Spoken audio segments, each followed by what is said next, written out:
wararka imanay magaalada Hargeysa odayaasha dhaqanka deegaanka Sancaani ayaa waxa ay cabasho la xiriirta arrimo la isku haysto oo dhulala ay u gudbiyeen xukuumadda Soomaaliland. warkaasi waxa Hargeysa ka soo diray wariye Maxamed Aadan Adreer. qaar ka mid ah uqaashaya waxgaradka deegaanka Sancaani oo magaalada Hargeysa kaga beegan dhinaca galbeed ayaa cabasho baaq nabadeed u diray ciidamada ammaanka iyo wasaaradda arrimaha gudaha Soomaaliland kaasi oo ku aadan in la soo kala gaaro siday sheegeen laba dhinac oo dhul isku haysta deegaankaasi. waxa uu wareenkaasi ka hadlay Maxamed Xasan Khayr Shabash gudoomiyaha guddiga arrimaha bulshada ee Afgarad محمد علي مذوبة أضي عثمان عبدي أبين عاقل أحمد عيون أضي أحمد حرسي جمال سيمن يسودان كيسبده وحنا يعد رجودنا الحكومة السومال لأن إنه يحقق بود أرنجني وحنا يرهدين نجح هذا كيسان أي سوق علي مركي ورا ما يرتعير بهرتجنا ما يرتعير والله بدن بيرود بده ودحية أيها إن بدن كده قال ما هرتجنا يلا هالشرعي محاذا يستان أو بيرها الشرعي قال أن لسه من كوا كلام شرعي دردا oo dadka sharci darrada leh aan la simin imika inanka doonayay inanka maayarka waa isku reer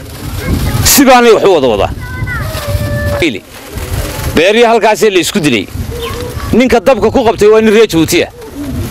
ka halkan maraya imika dabka ku qabanayaan waa in reer Jabuutiya siinga ku qabtay waa in reer Jabuutiya dalkan Soomaaliland waxay hoos ugu fooraraan ma garanayo loo eegayo nin inugu soo duulayo kusoo duulay dadka ku dhex dhufanayaan waxa loo daawanaya garanmaayo dawladuna waliba warshadii leerka u siinayso waxaan leeyahay ummadda reer Soomaaliya shacbiyada reer Soomaaliland ee Hargeysa degan waxaan u bandhigaynaa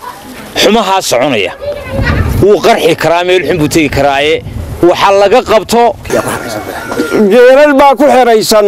geerasha waxa la yiri caanahooda lagu iibiyaa warshadiya waxoo maaha waa geeral ujeedda leh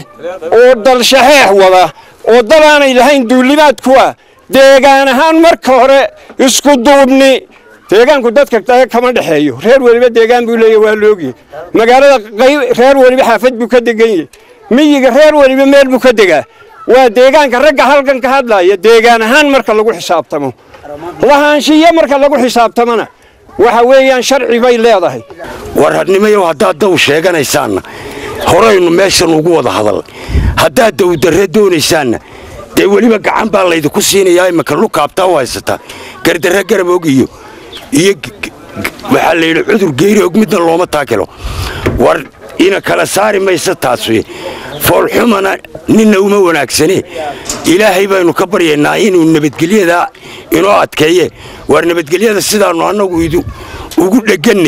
ugu dheganaado nimayahow geediga soo wadaan iyo reerka habeenka la guura gelinayo war nimayow joojiya waxaan leenahay halka fool xumaa taala fool xumada hoos loo eego uqaal bay leeyahay reerku anana waan leenahay odayaal baan leenahay dalku intuu ahaana waan wada garanaynaa duulimaadkan dib loogu dul qaadan maayo 10 sanadood soconayay waxa laga qabta baan leenahay qofku markuu mas'uul yahay waxa uu ka mas'uulka yahay hadaan ogeyn meeshay jiraan iyo waxay ku nool yihiin iyo sida u dhaqmayaan bal janana jooga wasiir arrimo gudood baa jooga intaas oo sanadood bay ahayd nin soo kacay halkan yimi male ma dhaxda loogu jiro waa la laynay waa shaqadoodii waxaanu leenahay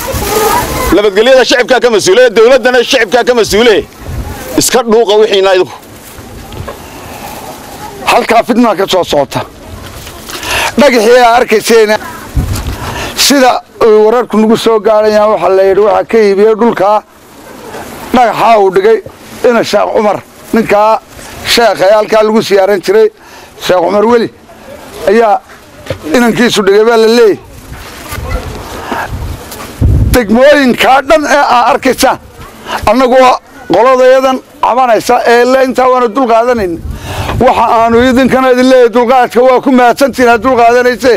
nabadda ilaalinaysa waa ku mahadsantiin hadda nimankiina reer Sancaanitiin waa ku mahadsantiin nabadda ilaalinaysa waa imakana ilaaliya baanu idin leen